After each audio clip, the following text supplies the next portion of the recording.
आज हम आपको एक बहुत ही महत्वपूर्ण जानकारी देने वाले हैं जो बहुत ज़्यादा हमारी सरकार, हमारे शिक्षा विभाग मतलब एजुकेशन सिस्टम से जुड़ी हुई है और हमारे देश और हमारे विद्यार्थियों के भी भविष्य से जुड़ी हुई है। तो वो जानकारी मैं आपके साथ शेयर करना चाहता हूँ और आप ज़रा इसे ध्यान से देखिएगा। एक्चुअली में जो मैं एक्सपोज करने जा रहा हूँ वो हमारे एजुकेशन सिस्टम, जो हमारे देश का जो एजुकेशन सिस्टम है उसको एक्सपोज करेगा। जो गवर्नमेंट टीचर हैं जो कहते हैं कि हमारा रिजल्ट बहुत अच्छा आता है, 90-95 आता है, उसको करेंगे। और गवर्नमेंट भी दावा करती है हमने शिक्षा विभाग में बहुत ज़्यादा सुधार कर दिया, बच्चे बहुत ज़्यादा पास हो रहे हैं, उसको मैं एक्सपोज करने वाला हूँ। मैं आप लोगों को बताना चाहता हूँ कि ये एक बहुत बड़ा फ्रॉड है हमारे देश के साथ और जो बच्चे पढ़ते हैं उनके माता पिता के साथ और यहाँ तक कि बच्चों के फ्यूचर के साथ भी, साथ साथ वैसे तो देश के फ्यूचर के साथ भी खिलवाड़ है। अब आपको मैं एक छोटी सी जानकारी देना चाहता हूँ। देखिए, ये जो गेम है ये परसेंटेज मतलब प्रतिशत पे आधारित है। आप जानते हो कि गणित में प्रतिशत का बहुत ज़्यादा महत्व है। हमारे जितने भी डाटा हैं तो वो सारे ही प्रतिशत के आधार पे ही हम उनको चेक करते हैं, बताते हैं, नापते हैं, मापते हैं। तो ज़्यादा ज़रूरी क्या है? प्रतिशत का अब आप खेल देखिए स्टूडेंट के बीच में। मैं पहले इसको 100% लिख रहा हूँ क्योंकि मेरा ये मानना है कि 100% चीटिंग है। चीटिंग किसके साथ? देश के साथ, पेरेंट्स के साथ, स्टूडेंट के साथ और पूरे पूरे के पूरे देश के भविष्य के साथ ये एक बहुत बड़ी चीटिंग है, 100%।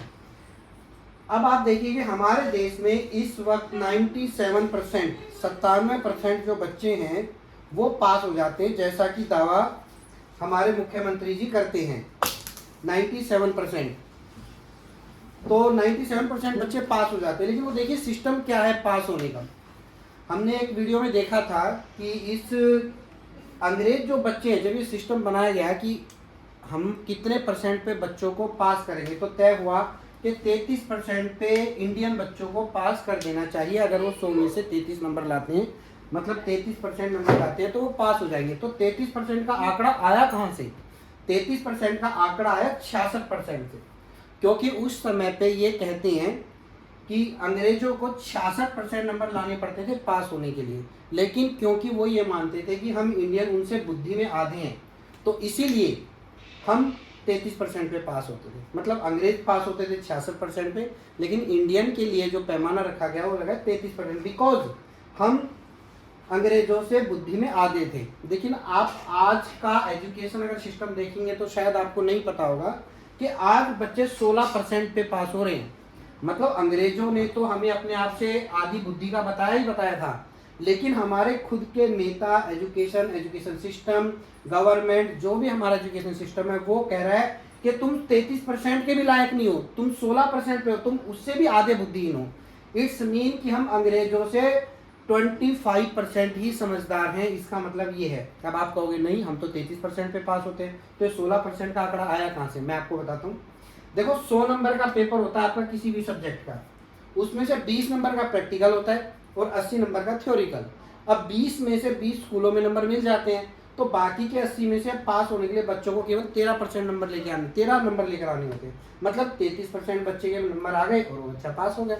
लेकिन उसे तो 80 में से 13 ही लाने हैं। अगर हम एक्चुअली में देखें तो 80 में से 13 मतलब 16%, 16.25% ही एक बच्चे को नंबर लेके आने पड़ते हैं और उसमें वो 20 नंबर ऐड हो जाते हैं तो बच्चा पास हो जाता है। मतलब साफ है कि आजकल के बच्चों को पास होने के लिए सिर्फ और सिर्फ 16% ही नंबर लेकर आने पड़ते हैं। तो हमारा एजुकेशन सिस्टम क्या प्रूव करना चाहता है कि हम कितने समझदार हो गए? 33 से 16 पे आ गए। कल को अगर आप 8 पे कर दोगे तो फिर तो हम सारे ही पास हो जाएंगे। वो 97% जो मुख्यमंत्री जी दावा करते हैं तो 100 पार कर जाएगा। तो कोई सिस्टम हुआ है? अब मेरे कहने का मतलब ये है कि अगर एक सवाल है कि अगर हम भी स्टूडेंटों को 66% जैसे कि अंग्रेज दावा करते हैं, अगर हम भी अपने बच्चों को 66% पे पास करवाने लग जाएं, 66% नंबरों पे, तो हमारा रिजल्ट क्या आएगा? क्या ये 97% टिक पाएगा? जहाँ तक मुझे लगता है हमारे तो बच्चे 20% रह जाएंगे, क्योंकि शायद ही 20% बच्चे ऐसे होंगे जो हमारे 66% नंबर लेकर आते हैं। तो इस बात पे ध्यान देने की बात है। इसके अलावा लेकिन फिर भी हम ये कहते हैं चलो 66% का आंकड़ा कहीं से भी आया हो, लेकिन अगर स्टूडेंट प्रैक्टिकल में 20 में से 20 ले आता है, बाकी 80 में से अगर वो 33% लेके आता है, जिस 33% ला के हम सालों से पास होते आए हैं, इट्स ओके, 33% इज ओके। तो भी बच्चों को 46.4 46.40 नंबर लाने ही चाहिए। मतलब गवर्नमेंट कम से कम ये तो तय करे कि कम से कम बच्चा 50% नंबर लेकर आए, तभी उसे पास करें, ताकि ये जो गवर्नमेंट टीचर है इनके ऊपर थोड़ा सा तो प्रेशर रहे कि बच्चों को कम से कम 50% दिलवा दें। एक्चुअल में 50% भी है, 33%, लेकिन कम से कम इतने का तो प्रेशर है। आज हमारे गवर्नमेंट टीचर्स को बस एक ही दावा है कि किसी तरह बच्चों को पास करवाना है। तो कितना पढ़ाते हैं हमें पढ़ाते हैं वो केवल 16%। क्यों? क्योंकि वो 20% नंबर, तो 20 में से तो 20 हमें दे ही देते हैं, तो उनको पढ़ाना कितना है हमें? केवल 16% पढ़ाओ और बच्चों को पास करवाओ। तो हमारे देश का क्या भविष्य होगा जब हम पिछली क्लास में केवल 16% नंबर ला के अगली क्लास में चढ़ जाएंगे? तो बेरोजगारी तो बढ़ेगी, ज्ञान कहाँ से बढ़ेगा? लेकिन तो इस तरफ ध्यान दिया जाए और ये 16% पे बच्चों को पास करना बंद करो। और गवर्नमेंट टीचरों को भी बोलो कि थोड़ा बहुत पढ़ाएं। 16% पे किस देश में पास होते हैं बच्चे? 16% पे आप लोग पास कर दोगे? ऐसे 97% बच्चे पास करवाओगे क्या? कोई सिस्टम है ये? तो एजुकेशन सिस्टम जो है हमारा, उस पर इस बात पे ध्यान दिया जाए और थोड़ी परसेंटेज बढ़ाओ। कम से कम 50% पे बच्चे पास होने चाहिए। बाकी आप सभी लोग समझदार हो, देखो क्या कर सकते हैं आप इस मामले में। धन्यवाद।